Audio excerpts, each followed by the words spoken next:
Corona संक्रमण की बीमारी से मुश्किल से लोग ठीक हुए हैं कि अब एक बार फिर से स्वाइन फ्लू ने डराते हुए जबलपुर में फिर से एंट्री दी है।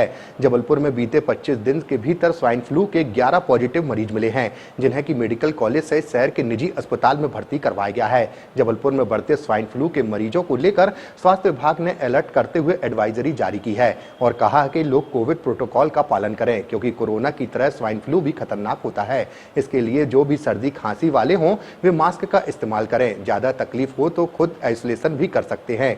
जबलपुर में 11 जुलाई के बाद से जिले में संदिग्ध मरीजों के सैंपल जांच के लिए भिजवाए गए थे, जिसमें 11 मरीजों की रिपोर्ट H1N1 पॉजिटिव आई है। स्वाइन फ्लू के ही लक्षणों से पीड़ित 9 और मरीजों के सैंपल भी लिए गए हैं और आशंका है कि यहाँ स्वाइन फ्लू के मरीजों की संख्या बढ़ सकती है। स्वाइन फ्लू पॉजिटिव पाए गए मरीजों का इलाज अलग अलग अस्पतालों में आइसोलेशन वार्ड में चल रहा है।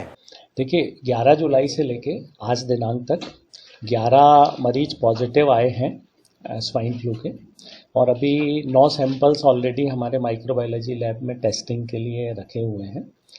इसमें से जो सभी मरीज हैं, चूँकि पहले हम लोगों ने मेडिकल कॉलेज में इसका आइसोलेशन वार्ड बनाया था कि जो भी मरीज पॉजिटिव आए तो उसे मेडिकल में ही भर्ती करें, लेकिन फिर प्राइवेट हॉस्पिटल वालों ने भी उसी स्तर की सुविधाएं उपलब्ध करा दी है। आइसोलेशन सबसे इम्पॉर्टेंट है कि वो मरीज किसी दूसरे के संपर्क में ना आए, तो कुछ प्राइवेट हॉस्पिटल में अपने प्राइवेट वार्ड को भी पूरा आइसोलेशन बना दिया है।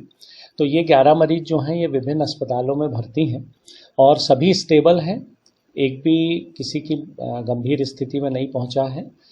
स्वाइन फ्लू भी जो है H1N1 जो है, ये H1N1 भी वही वायरस है जो अपन इन्फ्लुएंजा की बात करते हैं, जो कोविड का एक पार्ट है।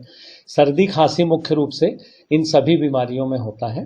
बस जो स्वाइन फ्लू है इसमें एक दिक्कत कई बार ये होती है कि ये गले में संक्रमण ज़्यादा कर देता है, जिससे सांस की तकलीफ ज़्यादा हो जाती है।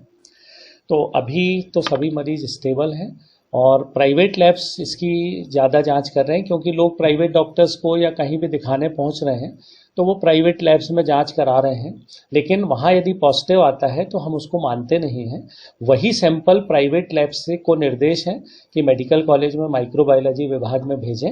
वहाँ जो नवीनतम तकनीक है उससे उसकी जांच हो रही है और उनमें से जो पॉजिटिव आते हैं, जैसे अभी करीब 24 सैंपल गए थे, जिसमें से टोटल में से जो 11 मैंने आपको बताया पॉजिटिव आए, उन्हीं को हमने पोर्टल पे लिया है और अभी 9 सैंपल्स वहाँ जांच के लिए हैं।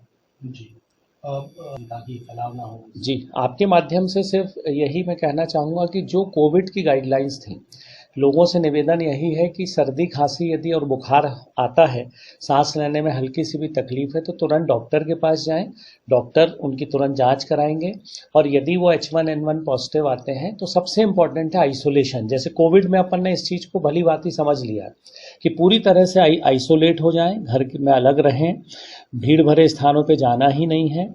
और इसके अलावा जैसा अपन जो बोलते थे पहले कि 2 गज की दूरी, मास्क लगाना, तो जिस व्यक्ति को इस तरह के लक्षण है उसे इन सब प्रोटोकॉल को फॉलो करना चाहिए, तभी हम इसे फैलने से रोक पाएंगे। आपने बताया कि निजी लैब जो जी नहीं, देखिए क्या होता है कि बहुत सारी बीमारियों के, जैसे आपको भी मालूम है, जैसे कोविड था या कुछ था, तो इसके लिए एक स्क्रीनिंग टेस्ट होता है और एक डायग्नोस्टिक टेस्ट होता है। तो स्क्रीनिंग टेस्ट का मतलब सिर्फ हम ये बता पा रहे हैं कि इसको हो सकता है ये, तो इसलिए हम उसको ELISA टेक्निक से टेस्टिंग के लिए मेडिकल भेजते हैं, जो सबसे ऑथेंटिक है, और वहाँ से पॉजिटिव आने के बाद हम उसको शामिल करते हैं। जैसे 24 में से 11 ही पॉजिटिव आए, तो हमने 11 को पोर्टल पे लिया है और सबसे अच्छी बात यह है कि कोई भी गंभीर